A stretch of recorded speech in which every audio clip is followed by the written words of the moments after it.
Kingdom Business Talk. At Kingdom Business Talk, we care to help and grow our business community because businesses are a part of the community.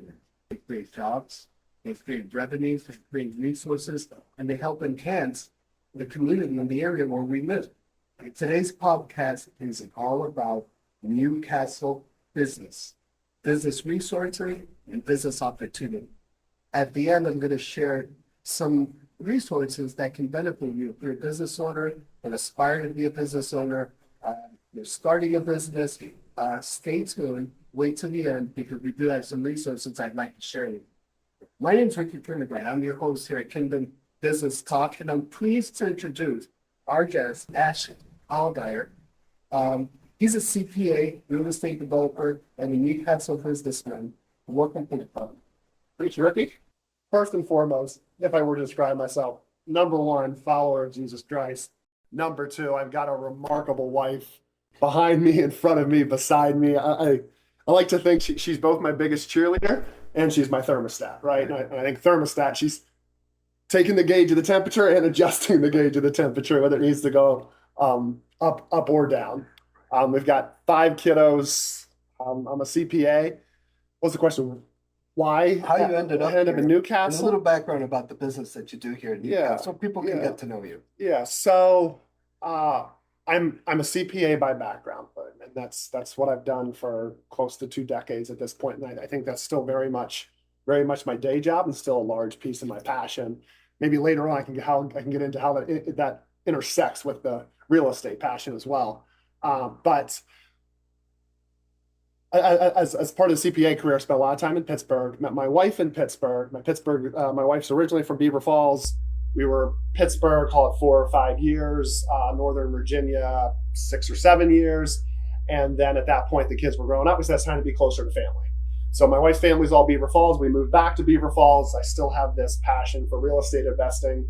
So I was kind of looking across Western Pennsylvania at that time, that where do I think there's a good pocket? That pocket was Newcastle. So I wish I could say I was drawn to something specific about what I knew, but it's largely been a learning curve the last, call it 2 years at this point. So you put your eyes on Newcastle for some reason. You found a piece of real estate here. You wanted to get into real estate, but you're a CPA, and somehow you acquired the property. Tell us a little bit about how that happened. Yeah, so from the CPA lens, I spend a lot of my time in financial statement audit and consulting. And for me, that's always been with banking and capital markets, mortgage and real estate entities. So it was a natural flow for me from being on the consulting side, looking at mortgages, spending a lot of time on business valuation, spending a lot of time on building valuation, only to support the mortgage or the debt behind that. We did a couple smaller projects, 2-3 unit things over the years. And then admittedly, I'm not sure I'm the best property manager. So I said, I can't do this anymore. It's time to do a big project. Right. And when we came out really looking for what I wanted that big project to be, the valuations didn't make sense. So I guess, okay, I have to develop it myself. Mm-hmm. And then it was, okay, where do we think there's a community that can support it? And where do we think there's a big, solid brick building that's underutilized? And that's what brought us here. Wow. So you found a piece of property, you decided to move forward, you took a risk, which is an admirable thing. I also want to say that the way you started this is very admirable to me as well. Obviously, we're Kingdom Business Talk. We're all about Kingdom and, doing business, enhancing the city, but really with the spiritual heart, doing it the right way and seeking God. And as a Christian man, I applaud you. And also, you put your wife there. I feel sorry for our wives, for wives of hard work and business guys, because we take risks, right? And your project was a risk because it was the first building that I know of here in downtown Newcastle that really started with new apartments. And how was that experience? Did it take a long time to renovate and lease and get the permits? And tell us a little bit about your experience with that. Yeah. So 2 questions there. One, let me start with my wife. Many times I'm shocked she says yes to many of my ideas. Like when you bring the idea, I'm fully expecting her to say no to a lot more than she does. I can relate to that. But that project in particular, for me, it was seeing it on the listing, saying, well, you know what? It feels like that could be a good apartment building. And go through, understand the building, understand the bones, the infrastructure around it. And every time we kept going, it's like it checked another box. Oh, it has an elevator. Oh, there's no load bearing walls. So kept hitting those boxes as, yeah, this is a good building to redevelop it. So then it was getting to know Newcastle. All right, do we think the community is in place to support and have a demand for a project like this? Do we think the codes, the city will work with us? We obviously need conditional use. We have quite a bit of inspections we have to pass. Quite candidly, I was green at the process. I was very green. We've had a lot of learning pains, a lot of growing pains along the way. I found the city was very eager to be fair and be transparent about what we could and couldn't do. And my hat's off to them. We were certainly treated fair throughout. I'd say the construction timeline was longer than I anticipated up front. I made some blunders around how I thought about carrying costs. I think we have tenants who have been very patient with us as we've kind of grown as an organization and figured out, okay, what does redevelopment look like, and what did we forget about, and what do we have to do to get back and clean up and make things more efficient for them? It's certainly not the machine we want it to be, but at the end of the day, we're thrilled with how it turned out. Well, you know what? Hats off to you, because in this situation, there were no other new apartments in the area to compare to. So you had to go out on a limb. You had 15 apartments, right? 14 yes. New apartments in the area. And really, if you look around, where are your tenants? So you came here, you know, where are your tenants going to come from? Because there are no other comparables. But you came here and you saw something positive, just like I did when I came here. You didn't see, I mean, when you look around, they're blighted buildings, but there's something positive that drew you. Tell us a little bit about that. Yeah, so maybe a two-part answer there too, Ricky. So my kids are, of course, youngest ones learning alphabet, learning letters, all this good stuff. And like for me, it's all about the first part of the vowels. Created the acronym. It never got to you, but for me, that AEI is all about if you're doing the first A is analysis. Okay. You're doing your deep analysis on does this work. Spoken like a CPA. That's all I know. The analysis, E for me is effort. And right, I think effort goes a lot of different ways. It's about the hard work. It's about putting the work in and putting the smart work in. I is that integrity. You get the AEI right, you get the O, which is the outcome. So like for me, it's been those pieces. That was the first part of the question. I forgot the second part of the question. The second part is, what did you see positively in the neighborhood when you came in the area, in the community? Yeah. So that drew you. Yeah. That drew you to me. Maybe from there, I'll get back to the overlap of the day job. So I spend a lot of time poring over publicly available mortgage data. And quite frankly, as an extension of that, multifamily lending data and multifamily build data. I think what becomes apparent to me is we have a nationwide housing shortage. Compounded on that, we have a nationwide affordable housing shortage. I want to be clear, I'm differentiating affordable from low income. And for those reasons, I like to replace workforce with affordable. So if I say nationally we have a housing shortage, even where those multifamily housing and single family home starts are coming are more often concentrated in the higher income areas. That doesn't solve any problems for Newcastle. What you're doing solves problems for Newcastle. I like to think what we did solves problems for Newcastle. There's a workforce housing. Think anyone earning between $40,000 and $80,000 a year, they deserve and they want nice, well-appointed, high quality with amenity housing, and that's not available in the area. We started spending time in the area. We're like, well, it's not available because people don't want it. People want it, but it's not here because there's no vision to bring it. So in our case was there's a need that exists and it's real and it needs to be filled. We saw a window to do that. Well, how long did it take? Did it take a long time to lease out the apartments after you finished them? We went a year to build, and then we pre-leased, and I think across the 14 units we were leased up in 4 days. 4 days to lease up. So a lot of people look at, these are brand new, by the way. I've been in these apartments. Granite tops, hardwood floors, high ceilings, beautiful, yet offered at a price that local people can afford. Not affordable housing, not low-income housing, not Section 8, just market rate, beautiful quality homes. You go in there, you breathe the air, and it's brand new. It feels good.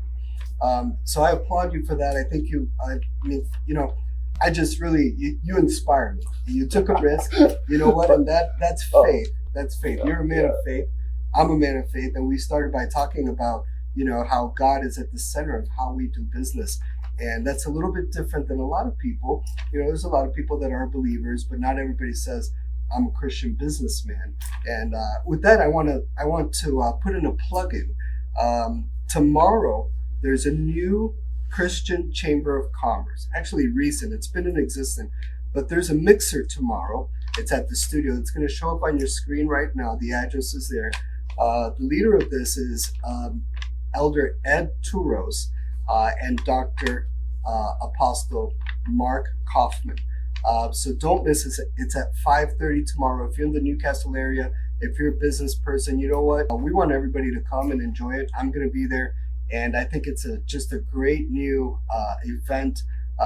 Businesses need this. Is all about business. And I appreciate you sharing with us the experience of how you entered Newcastle, started here, and started doing business here as a CPA, and now as a real estate developer.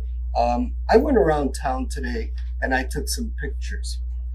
Pictures of businesses that have been here. People look at Newcastle and you can see it from different eyes. Did you know that we have the oldest flower shop, Butts Flowers, also owned by Dr. Apostle Mark Kaufman, is here over 175 years old. And that's a historic thing. Still doing business, still strong in business. Obviously, Dr. Mark Kaufman has not been around for 175 years, but he's a young businessman, and he's just kept it in very good condition, and it's growing and it's thriving. He's got 2 locations, and what an awesome thing that we have here in Newcastle, the oldest flower shop, gift shop in the country. And you're going to see a few other businesses that are going to show up on the screen now. I just wanted to show you some of the businesses here in Newcastle that are growing, that are stable, that are growing strong, many others to come. So in my view, Newcastle is a beautiful city. It's a city on the rise. There's blight. There are buildings that are being torn down right now. There's deterioration in the neighborhood. However, the city itself, it has intrinsic value, beautiful environment, and it is on the rise. Ash, in your opinion, what does Newcastle need to build and encourage the business environment, and what would you like to see here as a businessman? Yeah, I mean, when I think of Newcastle, I think it's close. It just needs that catalyst. And what frequently goes through my mind when I'm assessing either opportunities here or elsewhere, both in real estate, both in personal, both in all aspects of life, is, am I at a crossroads or am I at a roundabout?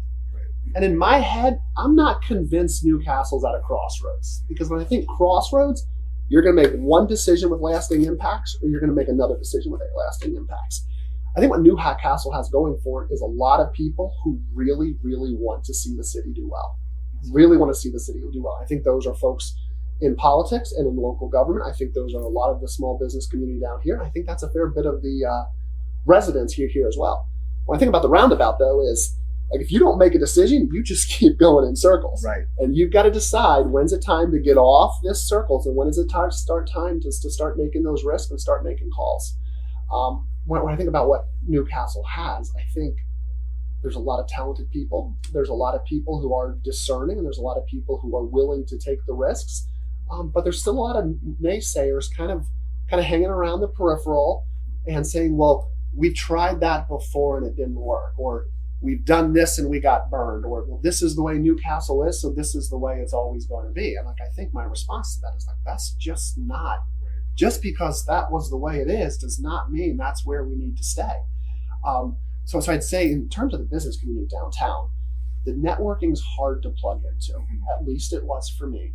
And particularly with not having a background in the city, when we came in, we being my wife and I had a lot of people, like in both years, when they found out we purchased the building, saying, stay away from this person, they're no good. Stay away from this person, they're no good. And then you'd hear from some other people and they'd say, well, watch out. Really, really difficult to discern and finally pick through who's on the good side and who's on the bad side. I'd say there's a lot of good people. Meet a whole lot of people. And I think if you can start meeting through those people, you start discerning for yourself. And I think much like our political spectrum nationwide today, Ricky, it's just not that black and white. Like there's a lot in the gray area and a lot of it's personal preference. I think once you start meeting people, you find there's a lot of like-minded people who have a desire, and maybe they're missing the funding, or maybe they're missing the business know-how, or maybe they're missing the political savvy, or whatever it is. It's just one piece. So I think the city really has a lot going for it. I can't emphasize this enough. Every person in the political sphere I've talked to, every person in the business community that I know and trust has been free flowing with information and introductions and support. It's all about finding those folks. I agree. And very well said, by the way, because that's been my experience as well. And, cities need businesses. We can't come in here as real estate developers and develop this city and there's no economic activity. Who's gonna work? Who's going to rent the apartments or buy the units or buy the single family homes? So cities need businesses. Small businesses are really the heart of the United States, of our entire economy. But they need to be nurtured. So there are businesses that would come here, right? We have a lot going for us here. We have low rent, availability of space. We do have a workforce that we can draw from. We're nicely positioned in the region. We're close to Erie, we're close to Youngstown, we're close to Boardman, Cranberry. We have a strong region, and there's a lot of talent within that region. And then here in the downtown Newcastle, we actually have space available. We have beauty here, and just the infrastructure's here. But these small businesses have to feel invited, and I think that's what you felt when you came in. That it's just like, who's right? Who do I go to? And there has to be this nurturing, networking kind of something that helps inspire and bring in entrepreneurs, small businesses, and then the larger businesses would follow. Absolutely. What type of resources can provide that? Like, what sources how do we get this started? Let's say you're somebody on the podcast or watching the podcast right now. What can you do? What needs to happen really so that this begins? Yeah, I mean, the transformation, in your opinion. Yeah, I mean, I think that depends on to some extent where that person sits, what industry they sit in, etc. But like for me, it's start talking to people, start connecting the dots. I'm available. I'll have a chat with anybody who wants to listen to me. I can't say I'm going to spew a whole bunch of positive things and I'm going to have all the answers, but like starting to have a chat, start explaining like that inner connection, I think is what is missing at this point. Like for me coming in, it was, well, how do I plug in? And what would have been helpful for me is, how do I figure out what projects have been tried in the past and didn't work? Like I have no visibility to any of that. Not that can inform the current decisioning, but something that needs to be available and at least considered. So I think when someone's saying, how do I break in? Start talking to people. There's Forward Lawrence. There's a ton of others. Look me up. I'm more than happy to chat and let's think of it. What are you trying to do and what's the path forward?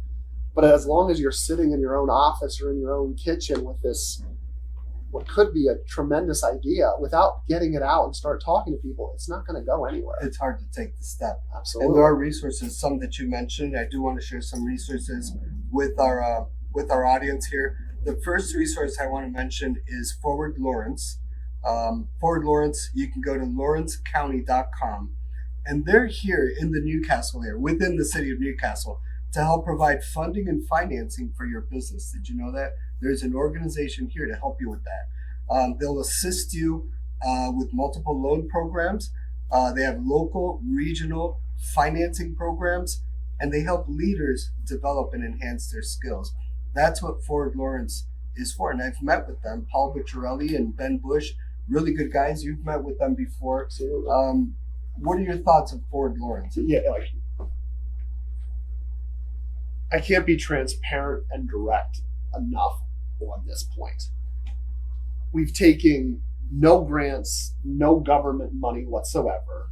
Our original step into Newcastle, all of our development was entirely private funded. That's my retirement hanging out down there. That's my savings. That's my house. That's everything. Man of faith, like you said.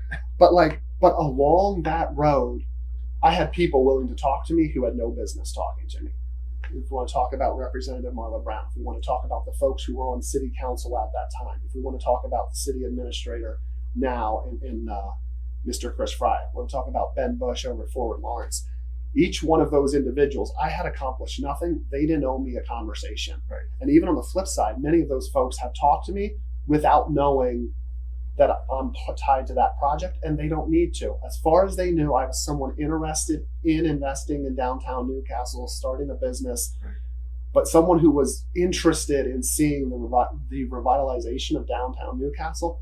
Each one of them was more than happy to have a conversation, and I learned a ton from I all agree. of them. And I'm glad you mentioned that. And there's that positive vein. By the way, I met with a lot of the same people when I came here a couple of years ago to start my business. And like you said, State Representative Marla Brown, I would say also Paul Bicciarelli. The first people I met with Ben Bush. I met with, and just discussing my ideas and my thoughts. And, there are positive people and people that are willing to help you. If you have a business and you want some advice or you want to grow your business, I would start there. And if you're in Newcastle, if you want to bring a business to Newcastle, go to lawrencecounty.com. That's Forward Lawrence, and meet with those guys. Get to know them and take advantage of this opportunity that's here in Newcastle for small businesses and large businesses and people that want to start their businesses, entrepreneurs. If I could just interject there, Rick, maybe the one thing that I would add is the last chat I had with the Forward Lawrence folks. I think it's public now, right? Because they do have a survey out. Is Forward Lawrence is very much interested in is there the appetite and can we support a small business incubator in Lawrence County? And they have a public survey out that walks through, okay, if we do it, what industry do we focus in? Where do we position it? How do we support it, et cetera? So they're very much walking down that path. And the last conversation I had said to them is I want to be supportive. I want that infrastructure to exist to make it easier for everyone else that comes in here. And the one thing that's important to me, particularly with the Temple building, it was, one, I got to figure out if this idea even works, right? So we put the apartments up, we're funded, it works. So now our next phase is, okay, one, we got to do right by our tenants. That's our commercial tenants, that's our residential tenants. We are still fine-tuning that. We are 100% not the machine that we need to be. But phase two on that is, okay, how do we give back to the community? How do we make that happen? The first step, I'm excited to say this, the contractors are still working on it. We're not done there yet. We're putting in 24-foot conference room. I'm putting in a 16-foot conference table, 285-inch TV screens on both ends. My point is, if there's a community or civic-minded organization that needs a place to meet downtown and hash out their ideas, we're going to provide that. And we're not going to charge them for it. It's going to be there. Use it. Talk about your ideas. Very nice. Next thing that we're working on with... That's kind of like an incubator. Yeah. So that's where it started. We had some space. So I started talking to folks. I'm like, we need a business incubator. Only once I start talking, slow down, Ash. Forward Lawrence is working on it. Let them do their thing. So I said, okay, I'm going to step back and let you guys do your thing. Know that I have space available. And when you need space, I don't want to talk about a for market return. I don't want to talk about how we get Ash market rents. That's not what it's about. What it's about is driving what we see behind us and driving the revitalization of that. So I think to your user base, my point is folks need space. I'll give you space. If you're back to my AEE, if you're back to my A, E, and I, and you've done the analysis and you're putting in the effort and you've got the integrity, let's put the space in. Absolutely. I agree. Well, when I went to Forward Lawrence, by the way, Paul Bicciarelli of Forward Lawrence, I had 2 ribbon cuttings for 2 properties that we're developing here. And he went to both of them. I have a picture of me and him like this. He's, when I went there, they introduced me to another organization that is also helpful. It's Duquesne University, the CDC there. that one I have to read. It's if you go to www.sbdc.duq.edu. That's a Duquesne University CDC. Now let me tell you what they do, because I keep getting actually bombarded with free training, free workshops. They get you access to capital. If you're an entrepreneur, a service provider, a business person, or just a business owner, you need to check out the CDC. But I would actually start at Forward Lawrence and let them kind of guide you to the CDC.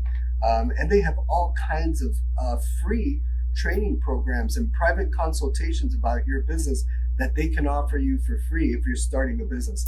There's PA Creative Entrepreneur Accelerator Program, the PA Small Business Credit Initiative. What I'm saying is, if you want to start a business or you want to grow your business in Newcastle, there are resources here. And I'll tell you, this city is going to change. There's no way this city won't change with the mayor like Mark Alisco and a director of the CDC like Brian Burek. And these visionary people, a lot of the positive people that you mentioned, State Representative Marla Brown, and people who embrace businessmen that come into this town and say, where do I go? I want to start something new and take a risk. They need to be nurtured. Well, you were nurtured and it was difficult, but now we're starting a trend, and this city is definitely going to change because of the leadership, because of the positive business people that you have, because of these incubators and programs that are coming. And I encourage, if you're watching this, I encourage you, you're in business, even if you're not in business, embrace this positive business vibe. Nurture our businesses in Newcastle. This is how our city is going to grow, and this is how it's going to transform. We need to bring in new small businesses, we need to start new ones, and we have to nurture the businesses that are already here. And there's a way to do that, and I'm looking forward to going to your conference room, your new conference room that you're going to do there, and maybe networking with some people. Again, I want to put in that plug-in for the new Christian Chamber of Commerce event tomorrow. That's with Apostle Mark Kaufman, and that's at 5:30. And also Dr. Ed Turos. Don't miss that event. It's from 5:30 to 6:30. It'll probably go longer, but it's the first one. And as a Christian businessman myself, I invite you to come. I hope you can make it tomorrow as well. Ash, what are your thoughts and comments about this evolution of the business industry and the business community? What do you see here in Newcastle? What are your thoughts about that? I'm going to go back to one of your last comments. Like I love your positivity that it is going to change, right? Now, I'm going to go back to my example too. Like, I don't believe Newcastle's at a crossroads. I don't believe with the leadership that's in place, we make the wrong decision and go the wrong way. We're in this roundabout. It's about how soon we start making the right calls, getting the right people involved. So when I think about business, like, we need more players and we need more ideas. Right. So all of those small businesses, all of those thoughts that are currently sitting around kitchen tables, sitting in couches, in small offices, and anywhere within 15 to 20 minutes of where we're sitting right now, shoot 30 minutes of where we're sitting right now. When we get all of those ideas funneling in, I think that's when things really start to take off. I think it's about building the enthusiasm. And we talked about at the beginning, there's a lot of negativity that still exists. And I think there have been some developers and there have been some others in the past that portions of that negativity may be at least reasonably well grounded. It's a different time and it's a different era. And there's no reason that things can't take off. And there's no reason that we can't revitalize everything that's behind us as soon as we get those positive ideas flowing in and get the action behind them. I agree 100%. And I've heard that before. I've heard people say, this city has been scarred or scorned by people with bad faith, investors and builders and developers and business people with bad faith. If that's what's stopping you, if that's going to stop you, you'll never do anything in life. You're never going to progress. And actually, that's the reason to continue forward, not to stop, but to continue forward until we get the right team and the right synergy, and we develop this city the way it will be. It's not going to stop. it's going to continue. But because there have been bad experiences, that's not a reason to say, well, it'll never change. We should never give anybody a chance. We should not, encourage new business or encourage new development, because how do we know that this particular businessman or developer is going to do right by us? That is not the reason. The way to do this, I believe, the way to approach it is to put some measures in place. Let's make sure what's happened in the past doesn't happen again, and let's set it up correctly to give people the opportunity to grow. And that's what this city is. That's what Newcastle is. It's not becoming, it is a place of opportunity. I'm experiencing it, you're experiencing it, and there will be thousands more that will experience it as well, because Newcastle is on the rise. It is at the point of transformation, and our businesses, our businessmen and women, the business environment has to be nurtured. It will be nurtured, and it will grow. So we're encouraged. I can't wait. I'm already seeing it, the transformation. I'm meeting great people here in Newcastle, and I just want to thank you, Ash, for joining us today, and for your presence and your insight and your thoughts and sharing your experiences with us. If you see him here in town, get to know him. Great guy, great businessman, man of God, and I appreciate that. I appreciate your insight. And I just want to say to our viewers, thank you for joining us today, and join us again next Thursday at 6:30 right here on Kingdom Business Talk.